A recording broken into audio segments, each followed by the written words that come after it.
Look at me, Ellie. Look at me really closely. And think. Ellie was sure she didn't know the kind of sicko who'd abduct a woman from her own kitchen, surgery or not. The room was spinning so wildly she thought she was going to be sick. She closed her eyes and tried to calm down, tried to think of a plan to get free. Her eyes snapped open as a sound caught her ear, the sound of a car passing outside.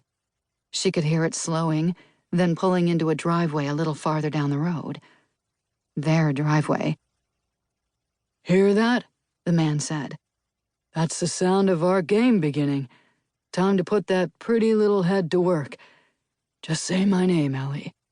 Say it, or your husband loses a toe. See you soon." The door clicked shut behind him.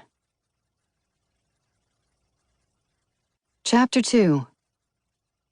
2 days earlier. Neil and Ellie were full of nervous energy as they cut across the northern landscape, temporarily untethered from their adult responsibilities. In the back of the car, their retriever mix, Hamish, panted happily. They'd just dropped their kids off at Camp Meadowa, a self-described wilderness adventure retreat for budding explorers, located in the middle of nowhere.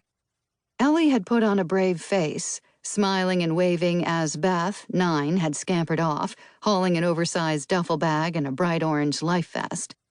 Michael, 6, had needed some extra coaxing.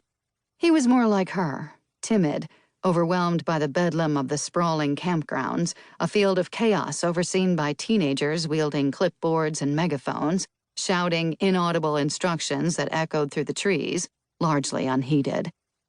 And then they were alone, just the two of them, about to embark on their first extended holiday, sans children, in 9 years. "When we get there, I'll start prepping to build that outdoor shower," Neil said, scratching his neck. He was already chomping at the bit to delve into a new project. Ellie could see the familiar spark in his eye. Neil was always happiest in his own world, tinkering with a broken bike or repairing an old motor.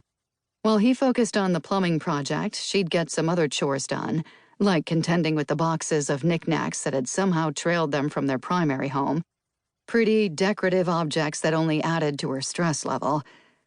Marvin Gaye's Sexual Healing came on the radio, interrupting Ellie's reverie. She wondered if it hinted at things to come, a reawakening of her languorous libido. Then, 2 hours later, they arrived at their brand-new cottage on the outskirts of Maplewood, a 2-story structure with vaulted windows nestled on the shore of Euclid Lake. Pulling into the driveway was a cathartic moment, the two of them acting like giddy teenagers. For years, they had dreamt of owning a small cabin off the beaten path, simple, rustic, nothing fancy, but this place was beyond their wildest dreams. It would be a while before they could afford to furnish it completely, but that didn't matter. They'd make do with an expanse of bare walls and whatever bedraggled furniture the previous owners had left behind. Turned out the previous owners had good taste. Shirtless, Neil rummaged through his toolbox on the back deck where the outdoor shower was to be installed. His shoulders were smooth and muscular. Watching him from the kitchen, Ellie thought he looked much younger than his 44 years. She felt a twinge of desire triggered by the sight of his flexed biceps, the way his skin glistened in the hot July sun. "You want a beer?" she called through the open window. "Thanks, babe," he said, wiping sweat from his forehead. Ellie pulled a bottle of Stella Artois from the fridge, then tipped some Chardonnay into a glass for herself. She traced her fingers along the edge of the table, a rustic slab of rich, dark oak, and imagined it filled with platters of food. One day it was sure to become a cherished family heirloom, despite having been donated to them by complete strangers. Holding both drinks, she pushed open the screen door with her toe and went outside to the picnic table. She could see the lake shimmering in the distance, hear the water lapping on the pebbly shore. She closed her eyes and tried to let the soothing sound unwind her, to center her in the moment. No squabbling, no whining, just the gentle waves. When she opened her eyes again, she spotted an enormous brown box propped against the side of the cottage. "Surprise," Neil said, beaming. "You're looking at our brand new, state-of-the-art Napoleon..."